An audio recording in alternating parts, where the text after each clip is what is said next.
श्री गणेश। मैं हूं पंडित Jagdeep. JD news 24 की ओर से आप सभी का सादर नमन करते हुए आज के इस वीडियो में श्राद्ध पक्ष में पितरों का तर्पण और पितृ संदेशवाहक भी होते हैं, इस विषय को लेकर हम चर्चा करने जा रहे हैं। श्राद्ध पक्ष में कई परंपराएं भी जुड़ी होती हैं। इन्हीं परंपराओं में से एक परंपरा है तर्पण करते समय अंगूठे के माध्यम से जल को भूमि पर छोड़ना। श्राद्ध कर्म करते समय पितरों का तर्पण किया जाता है। ऐसी मान्यता है कि अंगूठे से पितरों को जल देने से उनकी आत्मा को शांति मिलती है। इसके पीछे का कारण हस्तरेखा विज्ञान से जुड़ा हुआ है। हस्तरेखा के कारण हाथ के जिस भाग में अंगूठा जुड़ा होता है वह भाग पितृ तीर्थ कहलाता है। इस प्रकार अंगूठे से चढ़ाया गया जल पितृ तीर्थ से होता हुआ पिंडों तक पहुंच जाता है।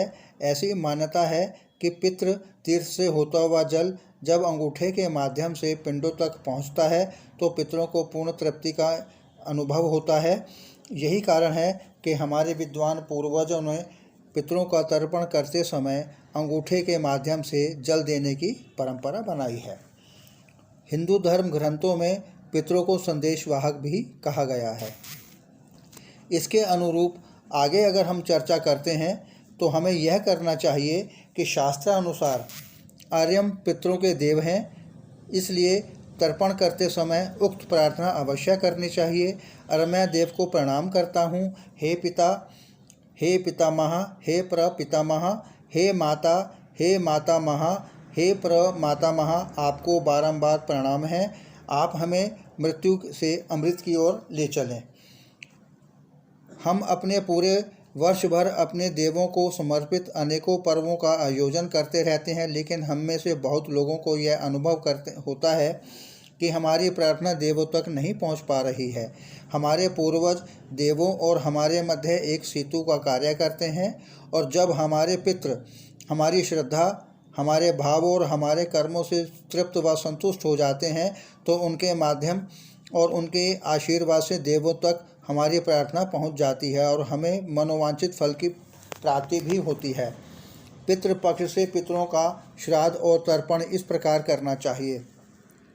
पितृपक्ष में रोज पितरों को निमित्त जल, जौ और काले तिल व पुष्प के साथ पितरों का तर्पण करने से पितृ प्रसन्न होते हैं और पितृदोष दूर होता है।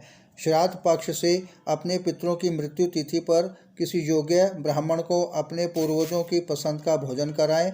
ऐसा करने से पितरों का आशीर्वाद प्राप्त होता है।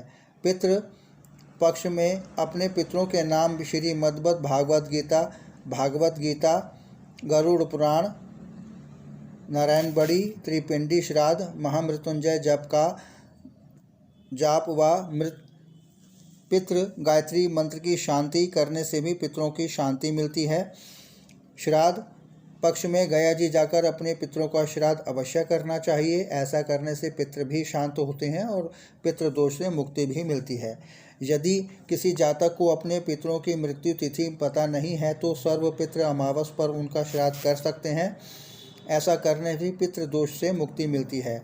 सर्वपितृ अमावस्या और मासिक अमावस्या पर किसी पवित्र नदी में स्नान के उपरांत योग्य ब्राह्मण से अपने पितरों का श्राद्ध अवश्य करना चाहिए और 13 ब्राह्मणों को भोजन कराकर उन्हें अपने सामर्थ्य के अनुसार दक्षिणा भी देनी चाहिए।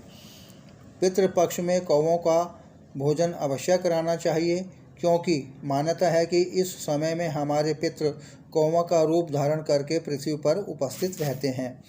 पितृपक्ष में गाय को अवश्य भोजन कराना चाहिए और किसी गौशाला में भी दान देना चाहिए।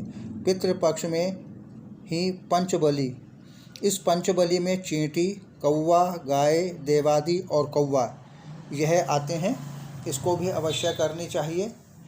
आगे प्रभु इच्छा, प्रसन्न रहें, स्वस्थ रहें। ऑनलाइन परामर्श उपलब्ध।